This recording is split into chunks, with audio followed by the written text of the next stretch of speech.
Hello बच्चों। हमारा प्रश्न है सुमेलित प्रारूप प्रश्न। कुछ निम्नलिखित प्रश्नों के दाईं तरफ कॉलम का एक विकल्प बाईं तरफ के कॉलम से एक से अधिक विकल्पों से संबंधित हो सकता है। निम्नलिखित को सुमेलित कीजिए। एक्सरे, यूवी, दीर्घ रेडियो तरंग, सूक्ष्म तरंग।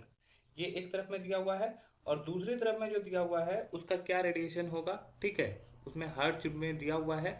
ये हमें बताना है कि कौन सा सही होगा।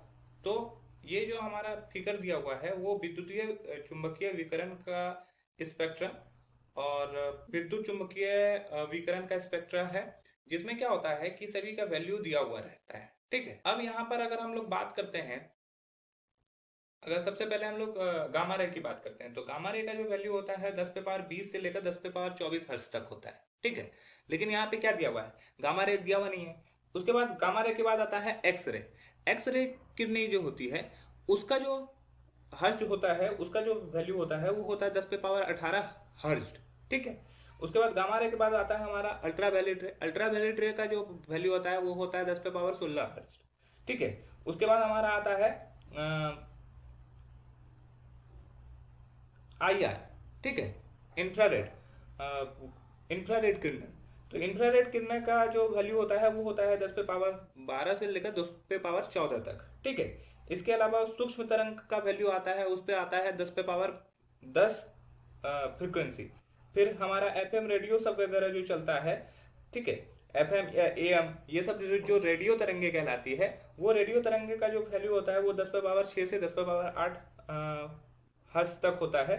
जबकि लंबी रेडियो तरंग की जो फ्रीक्वेंसी होती है वो 10 पर पावर 4 तक होती है। 10 पे पावर 0 से 10 पे पावर 4 तक होती है।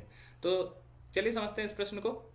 अगर बात करें मुख्य अवधारणा की, तो मुख्य अवधारणा में हमें क्या समझना होगा कि किसका क्या फ्रीक्वेंसी है। ठीक है, क्या आवृत्ति है, आवृत्ति के बारे में। ठीक है, अगर बात करते हैं एक्स किरणों की, तो एक्स किरणें की आवृत्ति फ्रीक्वेंसी जो होती है वो सबसे अधिक होती है, 10 पे पावर 18 हर्ट्ज तक हो सकती है।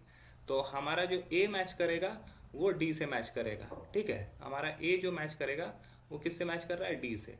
अब बात करते हैं यूवी रे की। यूवी किरणें की जो फ्रीक्वेंसी होती है वो क्या होती है, यूवी रे की जो फ्रीक्वेंसी होती है वो 10 पे पावर 16 हर्ट्ज तक होती है। इसके अलावा यूवी में हमें कुछ दृश्य स्पेक्ट्रम भी देखने को मिलता है, और दृश्य स्पेक्ट्रम का जो तरंग दैर्ध्य दिया रहता है वो नैनोमीटर में भी दिया रहता है। इसके अलावा हमारा इंफ्रारेड किरणें होती है। इंफ्रारेड किरणें की जो वैल्यू होती है वो 10 पे पावर 14 और 10 पे पावर 12 से लेकर 10 पे पावर 14 तक होती है। तो इंफ्रारेड तो यहाँ पे है नहीं, तो यूवी जो होगा हमारा सी से मैच कर जाएगा। ठीक है, मतलब कि टू जो मैच कर रहा है वो सी से मैच कर रहा है। अब तीसरा है हमारा दीर्घ रेडियो तरंगे। दीर्घ रेडियो तरंगे जो होती है या लंबित रेडियो तरंगे, उसका जो फ्रीक्वेंसी होता है वो होता है दीर्घ रेडियो तरंगे। उसका फ्रीक्वेंसी होता है 10 पे पावर 0 से लेकर 10 पे पावर 4 हर्ट्ज तक। तो हमारा जो 3 मैच करेगा वो किससे मैच करेगा, 1 से मैच करेगा। 3 जो है हमारा ए से मैच कर रहा है। और चौथा और आखिरी जो होता है हमारा सूक्ष्म तरंग।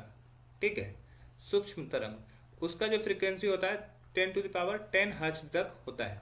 तो हमारा जो फोर्थ मैच करेगा वो किससे मैच करेगा, बी से मैच करेगा। तो यही हमारा सही उत्तर होगा। आशा है यह प्रश्न आपको समझ में आया होगा। धन्यवाद।